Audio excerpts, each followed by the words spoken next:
Hola, bienvenidos a Cómputo Business Class. Yo soy David Garza y tengo mucho gusto en saludarlos.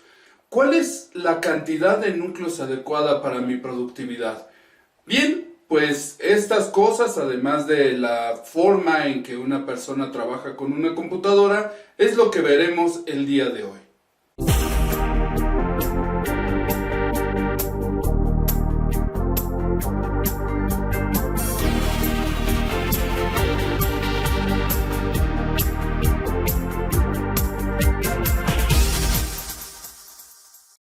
Ahora vamos a ver cuántos núcleos entonces necesito yo como usuario para poder tener la mejor productividad.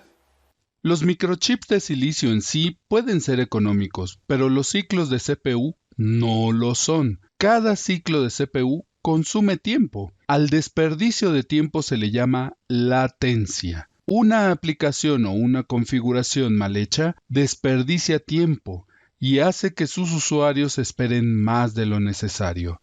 Y si hay algo que los usuarios odian, es esperar. Michael T. Nygaard. ¿Cuántos núcleos requiere una computadora? Como siempre, la respuesta socarrona es depende. Veremos algunos aspectos relacionados con ello. Con solo echarle un vistazo al administrador de tareas de Windows, podemos descubrir cuántas tareas activas puede haber en un sistema. Suelen ser más de 100. La lista puede ser muy larga y lo cierto es que la mayor parte de esas tareas se ejecuta sin que nosotros lo sepamos. Solemos solo tomar como tareas a los programas que nosotros mismos ejecutamos, como Microsoft Word o Microsoft Excel, o aquellos que sabemos que se ejecutan, como el antivirus. Sin embargo, hay una miriada de tareas que se ejecutan, cada una con hambre de tiempo en el procesador para realizar su trabajo. Difícilmente todas estas tareas se ejecutarán al mismo tiempo y eso permite tomar mejores decisiones a la hora de elegir la cantidad de núcleos de un procesador. En general, se puede hacer una evaluación del tiempo de procesador que el usuario podría necesitar si en su actual computadora se le pide que trabaje de manera normal y se abre el administrador de tareas en la ficha rendimiento para ver el comportamiento del procesador. Si el procesador tiende a estar a más del 80% de su porcentaje de uso, es casi seguro que necesitará un procesador más potente. Claro está que hay otras razones por las cuales esto podría ocurrir, como por ejemplo tener poca memoria RAM o estar ejecutando procesos que requieran de mucho acceso a las unidades de almacenamiento y que éstas sean lentas. Lo ideal será hacer un análisis completo del sistema para evaluar todos los elementos. La paradoja de los núcleos. Si bien es posible que tener más núcleos podría agilizar ciertos procesos, también podría lentificar otros. Si se ejecuta un programa que solo utiliza un núcleo, es muy probable que se ejecute con mayor rapidez en un procesador con pocos núcleos que en uno con muchos. Esto es porque los procesadores tienden a funcionar dentro de una determinada carga teórica de energía. Si un procesador dice que tiene un diseño térmico de potencia, o TDP, de 65 watts, esa carga deberá distribuirse entre todos los núcleos y componentes del procesador. Entre más componentes tenga, más deberá distribuirse. Así, el rendimiento obtenido por un procesador de 4 núcleos físicos a 65 watts es diferente a uno de 8 núcleos con esa misma carga. Distribuir 65 watts entre 4 núcleos hace que los núcleos sean más rápidos que 8 núcleos. Así, en aplicaciones mononúcleo, que son la mayoría de los que se ejecutan en equipos de productividad, un procesador con menos núcleos podría ofrecer mejor capacidad de respuesta que esa misma aplicación en 8 núcleos. Pero ello dependerá de cuántas aplicaciones mononúcleo se ejecuten al mismo tiempo. Ahora bien, no todo es aumentar núcleos. También hay que aumentar los recursos del sistema. Entre más núcleos se pongan en un procesador, mayor estrés tendrá la memoria RAM, por lo que se requerirá apoyo de una mayor cantidad y eficiencia de memoria caché, además de que se requerirá mayor cantidad de RAM para poder alimentar a esos núcleos. A su vez, también aumentará el estrés en el resto de los componentes del sistema debido al hambre que podría tener el procesador para realizar sus tareas. Así, aumenta sensiblemente la necesidad de buses y unidades de almacenamiento con mayores capacidades de transferencia para agilizar los procesos y aprovechar la potencia de los multinúcleos en un procesador. De acuerdo con David Both en su Databook for Linux, si una computadora no se configura adecuadamente, hacerse de un procesador con muchos núcleos podría traer un desperdicio de más del 97% de la potencia de cómputo. Si lo llevamos a un extremo, la potencia desperdiciada se traduce en calor, por lo que en realidad lo que tendríamos sería un calefactor que nos permite tener un poco de productividad. Por ello, es mejor tener una idea más clara de la configuración más recomendada en la actualidad para satisfacer las necesidades de productividad. Como ya hemos dicho, poner hardware no es suficiente. Necesitamos que el software pueda funcionar de manera acorde. Por eso es importante que conozcamos un poco más del funcionamiento del software y algunas de sus características. Tareas en segundo plano. La mayor parte de las tareas en segundo plano que ejecuta el procesador suelen provenir de servicios propios del sistema operativo. Quizás su único problema es que sean tantos, mismos que si se ponen a ejecutarse en gran número al mismo tiempo, podrían entorpecer el funcionamiento del equipo. Es frecuente que sean procesos que se han adecuado de manera detenida para que utilicen muy pocos recursos del procesador. Sin embargo, hay ocasiones en que pueden requerir de los recursos del procesador de manera categórica y provocar una lentitud en el sistema. Si bien todas estas tareas podrían funcionar en un solo núcleo del procesador sin afectar su rendimiento, funcionarán mejor cuando se distribuyen en dos. Por lo general, no se toman en cuenta estas tareas cuando se analiza la configuración de los procesadores. Tareas del usuario o en primer plano. En general, las tareas del usuario son las que éste ejecuta de manera consciente, Word, Excel, Outlook, un navegador web, etc., y que tienden a utilizar más recursos de la computadora. La cantidad de núcleos que requiera un usuario dependerá de la cantidad y tipo de tareas que ejecute un usuario a un tiempo. A continuación, verá una lista de distintos contextos productivos donde se asume el uso de Windows 10 o GNU Linux. Productividad básica.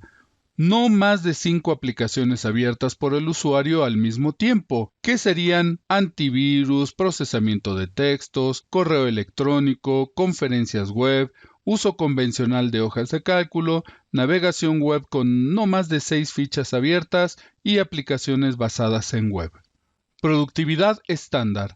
Hasta 10 aplicaciones abiertas al mismo tiempo, que serían las mismas que la productividad básica y además aplicaciones ofimáticas como procesamiento de textos con manejo de imágenes, hoja de cálculo con fórmulas, algunas secuencias de comandos, tablas dinámicas sencillas y gráficos básicos, así como presentaciones.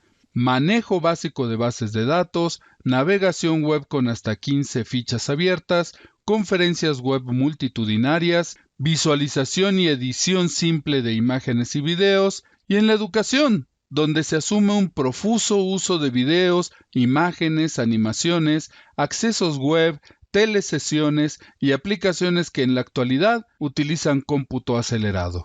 En la productividad avanzada se asumen más de 10 aplicaciones abiertas al mismo tiempo, que serían las mismas que la productividad estándar y además un fuerte uso de hojas de cálculo donde se utilizarían tablas dinámicas complejas, uso profuso de macros y secuencias de comandos, fuertemente interconectadas, profusos cálculos y actualizaciones y gráficos complejos. También el desarrollo de aplicaciones donde se utilizan lenguajes lenguajes y entornos de programación, donde se crean y administran y prueban bases de datos, donde se hacen pruebas mediante virtualización y se tienen entornos de prueba controlados. También se supone aquí el uso de ingeniería e investigación científica, donde se utilizan aplicaciones especializadas y certificadas, aplicaciones de ingeniería y científicas, complejo cómputo matemático, complejo procesamiento y ciencia de datos,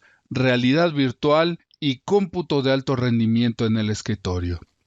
Hay otros criterios que deben analizarse, como por ejemplo, ¿se requiere de portabilidad? ¿Se tienen limitaciones de espacio? ¿Se tienen limitaciones de energía? ¿Se tienen limitaciones térmicas? ¿Se requiere de más de un monitor? ¿Qué se requiere conectar en el equipo?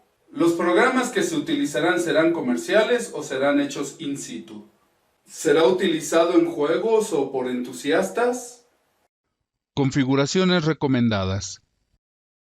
Ahora que tenemos delineado el tipo de uso que se le dará a una computadora, a continuación vamos a delinear algunas de las características basadas en el empirismo para que usted pueda tener el mejor rendimiento posible.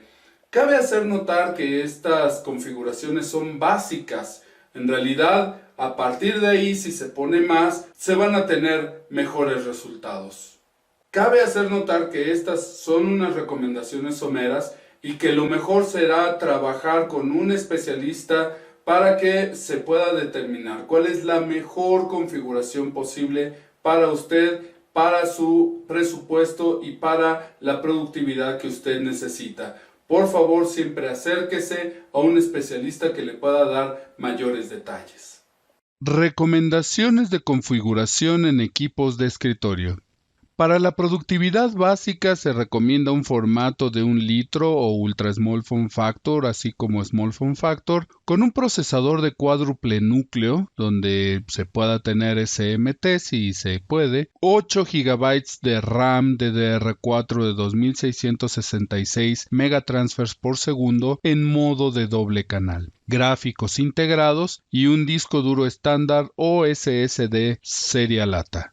En la productividad estándar, el formato también podría ser de 1 litro o Ultra Small Form Factor o incluso Small Form Factor con un procesador de sextuple núcleo con SMT deseable. 16 GB de RAM DDR4 de 2933 megatransfers por segundo en modo de doble canal, gráficos integrados o independientes de acuerdo con los requerimientos del programa y unidad de almacenamiento SSD, serial ATA o NVMe. En productividad avanzada sería Small Form Factor o mini torre con octuple núcleo más con SMT deseable, 32 GB o más de memoria DDR4 de 2933 megatransfers por segundo en modo de doble canal, gráficos integrados o independientes de acuerdo con los requerimientos del programa y unidades de almacenamiento SSD NVMe con unidades de almacenamiento masivo según se necesite.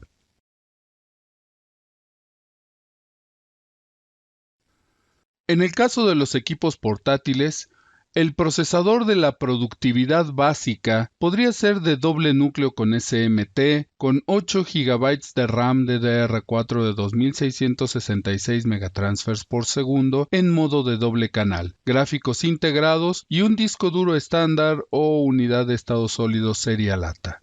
En productividad estándar sería un procesador de cuádruple núcleo con SMT recomendado. 16 GB de memoria RAM DDR4 de 2933 megatransfers por segundo en modo doble canal. Los gráficos integrados con una unidad de almacenamiento SSD serial ATA o NVMe.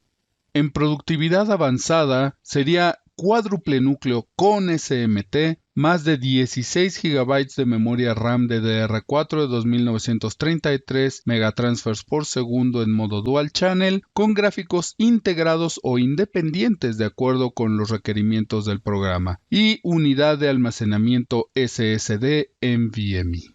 En el caso de equipos que serán utilizados para juegos o por entusiastas, diversas investigaciones han arrojado que incluso con los juegos más exigentes, una configuración con un procesador de 6 núcleos físicos con SMT, 16 GB de memoria RAM DDR4 3200 megatransfers por segundo en modo dual channel y unos potentes gráficos capaces de ejecutar al menos unos 20 teraflops podrían hoy por hoy ofrecer una experiencia adecuada. Estas configuraciones le permitirán a usted, como ya dijimos, tener una buena experiencia multitarea, así como una buena experiencia de paralelización. A continuación veremos un caso que nos pondrá muy en perspectiva cómo la diferencia de codificación puede dar una experiencia diferente al usuario. A partir de la versión 2016, Microsoft Excel es uno de esos programas que se ven muy beneficiados en el uso de más núcleos, tanto físicos como virtuales, debido a su paralelización, así como el aprovechamiento de instrucciones matemáticas avanzadas como AVX2. En archivo, opciones, avanzadas, fórmulas, puede verse la capacidad de este programa de hacer uso de todos los subprocesos disponibles en el equipo. Esta opción está habilitada de manera predeterminada y permite acelerar sensiblemente el proceso de cálculo.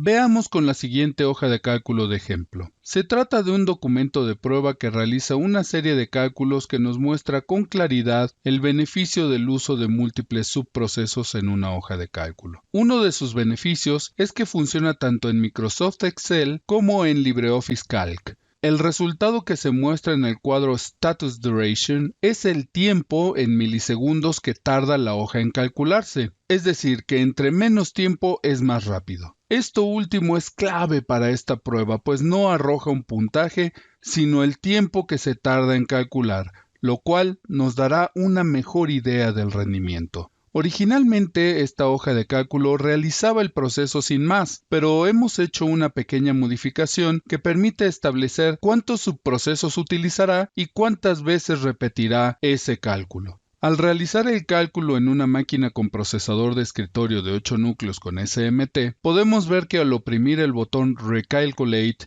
se realiza el proceso y finaliza en 1.825 segundos. Si se ejecuta una segunda vez, el tiempo se reduce a 1.614. De acuerdo con las características del procesador, cuando se vuelve a realizar el cálculo, puede agilizarse entre 10 y 30%, lo cual evidencia los beneficios de las cachés y las mejoras en redes neuronales que se encuentran en los modernos procesadores. Microsoft Excel no solamente se ve beneficiado por la cantidad de núcleos que tenga un procesador, esa es solamente una parte de la ecuación.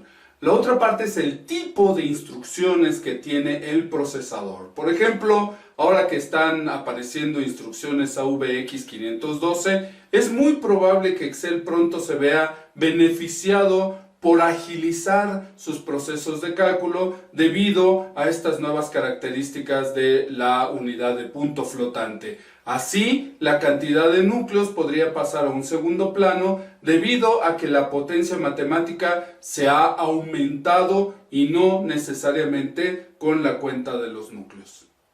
El caso de LibreOffice Calc.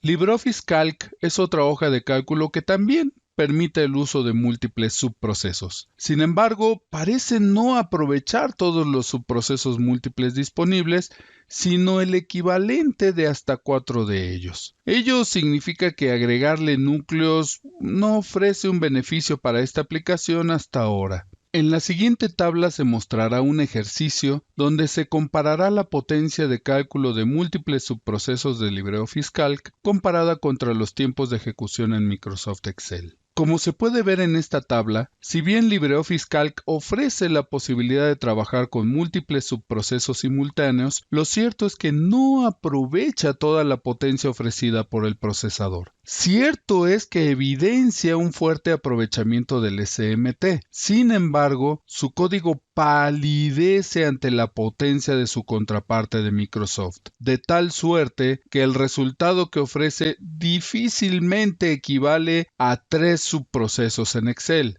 Estas enormes diferencias entre Microsoft Excel y LibreOffice Calc nos ponen en perspectiva la enorme importancia que tiene la forma en que un programa ha sido codificado para ofrecer una experiencia al usuario. También pone en perspectiva un detalle, que los programas que utilizan menos hilos o menos subprocesos se van a ver beneficiados por núcleos más rápidos y no por una mayor cantidad de núcleos. Por eso también es importante evaluar cuál es el rendimiento unitario de cada uno de los núcleos.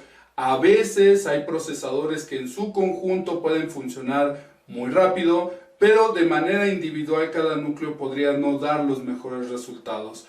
Los núcleos y los subprocesos son un gran recurso. A veces llegamos a pensar que tener más es mejor, pero como ya vimos, ello dependerá mucho del tipo de programas que utilicemos y en la forma en que los utilizaremos. Es importante recordar que la mayor parte, la gran mayoría de los programas que funcionan en una computadora personal solo funcionan en un solo núcleo. Por eso hay que evaluar los procesadores también en su potencia por un solo núcleo. Cabe subrayar que más núcleos siempre requerirán de mayores recursos, como por ejemplo mayor estrés a la memoria RAM, por lo tanto mayor necesidad de memoria RAM. También cada vez que se ponen más núcleos en un procesador se requiere mayor espacio de memoria caché en los procesadores, a su vez de que hay un mayor estrés en los buses porque los núcleos estarán llevando a cabo mayor cantidad de trabajo y por ende se requerirá que las unidades de almacenamiento sean mucho más rápidas. Además, tener más núcleos generalmente también requerirá de un mayor consumo de energía y no solamente eso, aumentar la cantidad de núcleos en un procesador también requerirá que baje el rendimiento de cada núcleo para poder respetar su esquema de diseño en consumo de energía.